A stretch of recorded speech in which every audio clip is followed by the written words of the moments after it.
Thank you CM sir. ఈ కార్యక్రమానికి విచ్చేసి వారి బిజీ షెడ్యూల్ ఉన్నా కూడా ఈ కార్యక్రమాన్ని సుసంపన్నం చేసినటువంటి గౌరవనీయ ముఖ్యమంత్రి వర్యులు శ్రీ నారా చంద్రబాబు నాయుడు గారికి దత్తపీఠం విజయవాడ శాఖ పక్షాన అనేక కృతజ్ఞతలు తెలియజేసుకుంటున్నాం. అట్లే honourable minister for endowments Shri Anam Ramanarayana Reddy గారికి కూడా కృతజ్ఞతలు తెలియజేసుకుంటున్నాం. అట్లనే entire council of ministers of government of Andhra Pradesh, MLAs, MPs అందరికీ కూడా విజయవాడ శాఖ పక్షాన కృతజ్ఞతలు తెలియజేసుకుంటున్నాం. మరియు ఈ అడ్మినిస్ట్రేషన్ మొత్తానికి కూడా కృతజ్ఞతలు. అట్లనే police department, both law and order and traffic department వాళ్ళందరికీ, ఫైర్ డిపార్ట్మెంట్కి మరియు మున్సిపల్ కార్పొరేషన్ సిబ్బందికి వారందరికీ, ఎలక్ట్రికల్ డిపార్ట్మెంట్ కూడా కృతజ్ఞతలు తెలియజేసుకుంటున్నాం. జయగురుదత్త. భక్తులందరూ కూడా తోసుకోకుండా నిదానంగా అన్నప్రసాదానికి వెళ్ళండి, ఎవరు దోసుకోవద్దు, అందరికీ అన్నప్రసాదం ఉంది. గౌరవనీయ ముఖ్యమంత్రి గారిని సభను ఉద్దేశించి మాట్లాడాల్సిందిగా కోరుతున్నాం.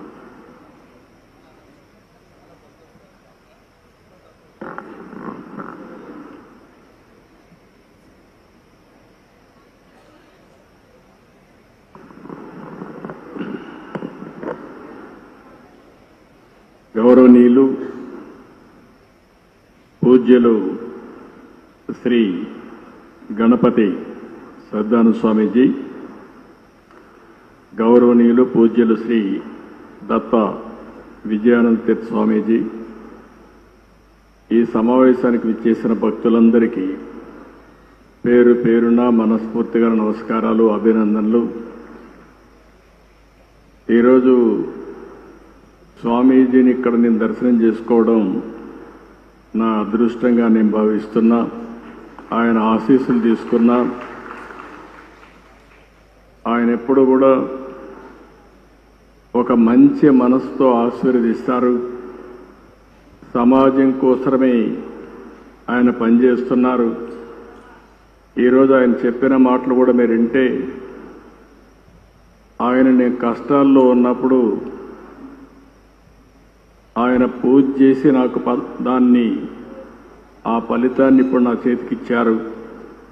అంటే ఒక మంచి కోసం ఏ విధంగా ఆలోచిస్తారో స్వామీజీ ఒక ఉదాహరణ అని చెప్పి నేను మీకు అందరికీ తెలియజేస్తున్నా. వారి జీవితంలో మీరు చూస్తే దత్త క్షేత్రాలు పెట్టి అక్కడ భక్తుల కోసం అనేక సందర్భాల్లో రావడం. ఒకసారి ఇక్కడే వారిని కలిశాను, హైదరాబాద్లో అనేకసార్లు కలిశాను. వారిని ఎప్పుడు కలిసినా ఎంత సమయం ఉన్నా అక్కడే ఉండాలి అనే మనశ్శాంతి ఆయన దగ్గర దొరుకుతుంది. అది ఒక అదృష్టం అని చెప్పి కూడా నేను మీకు తెలియజేస్తున్నా. చాలా తక్కువ సమయంలో ఒక మెసేజ్ ఇచ్చారు. నా సంకల్పం స్వర్ణ ఆంధ్రప్రదేశ్ చేయాలని. ఒకప్పుడు విజన్ 2020 తయారు చేస్తే చాలామంది సమైక్య ఆంధ్రప్రదేశ్లో తప్పుపట్టారు.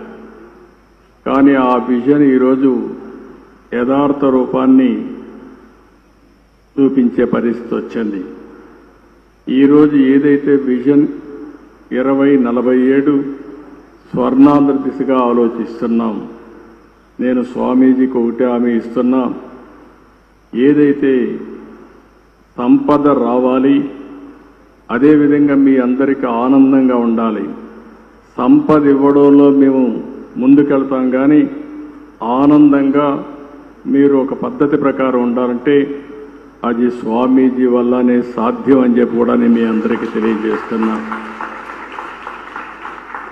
ఎప్పుడు కూడా యథార్థాన్ని చెప్పే పరిస్థితిలో ఉండాలి. స్పిరిచువాలిటీ కూడా మనకు ఉండాల్సిన అవసరం ఉంది. అదే సమయంలో భగవంతుడు ఆశీస్సులు కూడా మనకు ఉండాల్సిన అవసరం ఉంది. ఆ భగవంతుడికి దగ్గర చేర్చే వ్యక్తే మన పూజ్యశ్రీ స్వామీజీ అని చెప్పి కూడా నేను మీకు తెలియజేస్తున్నా.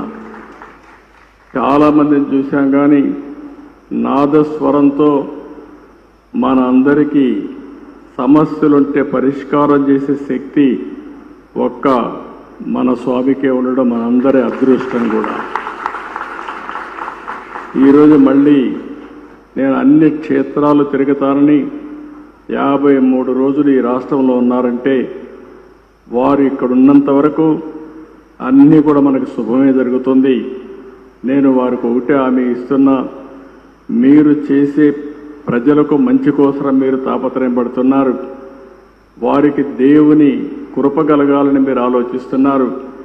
నేను కూడా ఆలోచించేది మీ యొక్క ఆశీస్సులతో ఈ ప్రజలకు ఆర్థిక స్వావలంబన జరగాలని, పేదరికం పూర్తిగా పోవాలని, ప్రజలందరూ ఆనందంగా ఉండాలని చెప్పి ఆశిస్తున్నా. దానికి పూర్తిగా స్వామీజీ యొక్క ఆశీస్సులు కోరుకుంటూ ఈరోజు మిమ్మల్ని చూస్తే ఒక ప్రశాంతంగా కూర్చున్నారు ఇక్కడ. అంటే మీరంతా ఒక పరిపక్వంగా కూడా ఉన్నారు. స్వామీజీ పైన నమ్మకం, ఆ నమ్మకంలో కొంత శాతం పాలకులైన నా మీద కూడా పెట్టండి. మీకు స్వర్ణాంధ్రప్రదేశ్ దిశగా ముందుకు తీసుకుపోయే బాధ్యత నేను తీసుకుంటానని మరొక్కసారి మీ అందరికీ హామీ ఇస్తూ ఈరోజు ఈ అవకాశాన్ని ఇచ్చిన మిమ్మల్ని అందరినీ పేరు పేరున మనస్ఫూర్తిగా అభినందిస్తూ స్వామీజీకి మరొక్కసారి ప్రత్యేకంగా పాదాభివందనం చేస్తూ సెలవు తీసుకుంటున్నాను. జై హింద్.